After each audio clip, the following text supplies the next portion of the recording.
lot of soldiers, like when I was a sergeant already, a lot of soldiers, they love me, not because I was a nice guy. I was never a nice guy, especially in the army. You got to turn the kids into men, so you got to be rough. But I was always polite. Where my friends were cursing everybody, calling their names, I was always polite. It's one thing that you don't say thank you for a soldier in the army, at least in Brazil. You don't. Interesting. Go get the mission done. Yeah. All right, good. Get the hell out of here. Yeah. That's how it is, right? Yeah. And I was like, you gotta please do that. Get that thing done for me, please. And they go do. You got it done? Thank you. You can leave. Like, this is so unusual. I was like that. Yeah, but then I always get what I want from the soldier, right? But the moment that I was like, God, when I yelled at them, they're like, yes, sir, what did you do wrong? How can we fix? They knew if I yelled it because something went wrong. Yeah. Like at the gym, sometimes you see like, hey, we got to do this right. Yeah. It's because it's getting to... Past a certain point. Yeah, exactly. Yeah. You know what I mean? And then I know when's the right time to push a little bit. But the patient is not something that I gotta work hard for. I don't know. On my sense, like if you're not getting something, it's not your fault. It's my fault. Interesting. It's always my fault. Yeah, that's a very... I feel like most people would have to spend a lot of time deliberately developing that mentality and that patience. I had to personally. So that's...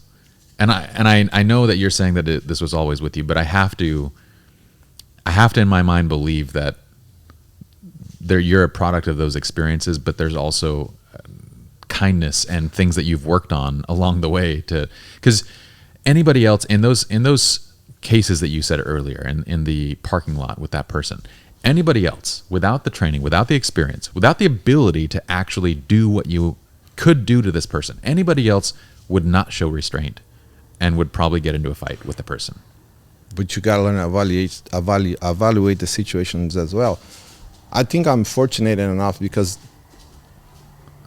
this is something that maybe people don't like to talk about, right? And I don't want to get into it.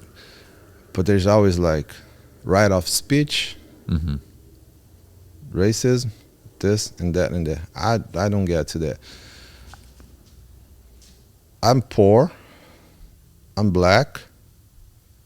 I'm military. I'm a fighter, so I can be violent. I know the laws. I'm a minority, and I come from poverty. So I have right of speech everywhere. Yeah. But I decided not to make this as like put myself in a victim position. Yeah. I know when people start arguing about those things with me, I don't like get to me, and I think that makes me remain calm. The fight with the guy on the parking lot, I gotta assess the situation. Why he want to fight so bad?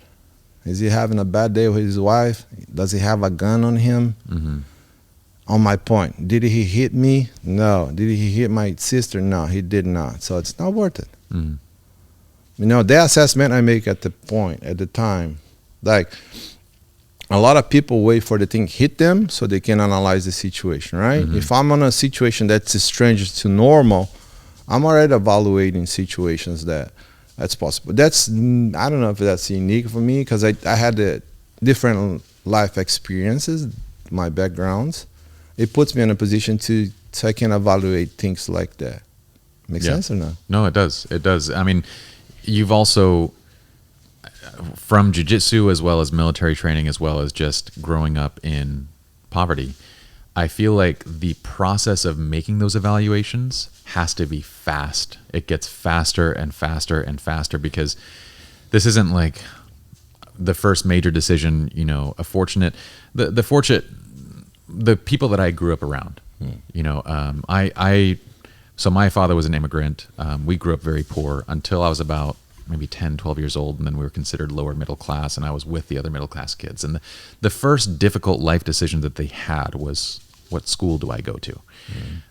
So they have a very slow process of like making important decisions. But I feel like when you grow up in such an environment with that pressure, you start to learn to see a situation and evaluate it split second because it can potentially be life or death. And then in jiu-jitsu, you refine that to the nth degree because you're making those judgments nonstop through the process of rolling.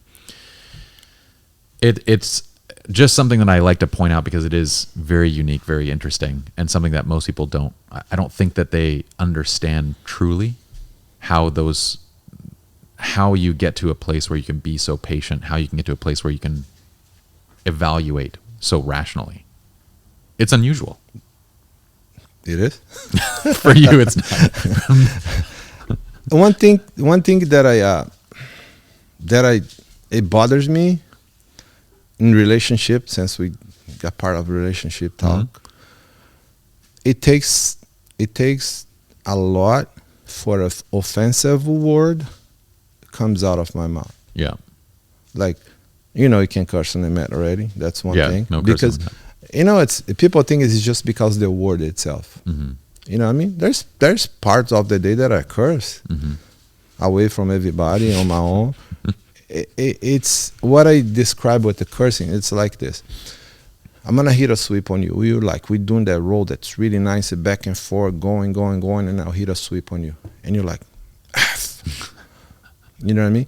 It's not about the F. You're not offending me and anything. Actually, you give me joy because I get you out of your cool. I got you frustrated. Yeah.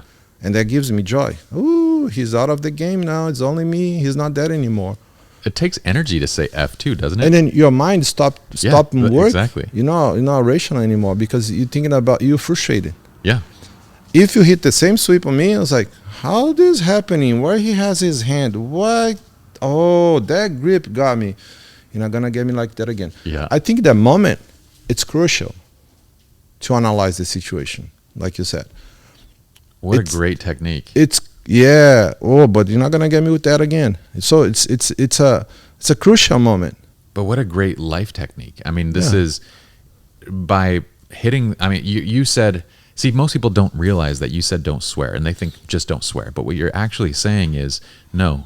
The emotion that's caught up is what I want you to prevent. I want you to stay cool in your mind so that you can think through the process. And that's something that people could do on an everyday basis. Yeah, why this went wrong. Yeah. But you decide just like, whatever. Yeah. And then you got to pick what was left. And then you don't know what the grip was. But this is for everything in life, right? If you think about it. Yeah, that's what I'm saying. Exactly. And then what I'm saying about offensive word, especially like in relationships, right? Yeah. The curses is one thing. But think about it. You have like your partner, your wife or everything, and then maybe you guys having a rough day and you said something that hurts. You love her to that. You don't mean to say that. Yeah. But you want to make yourself feel good or make her feel bad. Yeah. But in the end of the day, you gotta fix. Yeah. At the end of the day, you do neither. Yeah. But maybe you apologize. Yeah. But the word is there. When it comes out of your mind, you cannot pull back. For me, if I said something, it's because I mean it. Mm. You know what I mean? And then I take really careful. I make mistakes. Sometimes I shouldn't have said that.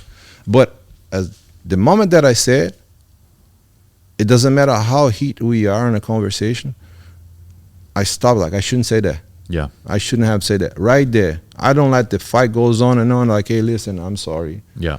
But some people are not like that. You know what I mean? And sometimes I watch and then people discussing stuff like that, and like, oh, you this, you that, you this, you that. I was like, well, don't you together? Don't you love her? Don't you love him? But why are you doing that now? Yeah. You're gonna apologize later, but the scar is gonna be there.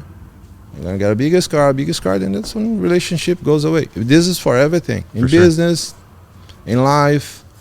Well, what you're really doing in that moment on the mat, by not cursing, by retaining you're maintaining control. You're maintaining ownership. You have, in that moment, despite something bad happening to you, you got swept. You didn't expect it. Despite that thing happening to you, maintaining your cool puts you in a situation of control to be able to flip-flop it. And if people could do that and pause, and instead of letting the emotion get the best of them, they could actually maintain control over situations that too often we kind of throw our hands up and go, nothing I can do about it now. Now, think about this on the leadership point of view, right? Mm-hmm. We are sitting here and something went wrong and the boss is the man, right? He has to give us a solution or a guidance. And you go, hey, boss, this happened. Throws everything away. Yeah. That was your last resource. Yeah. Do you trust him again? Yeah. No, you don't.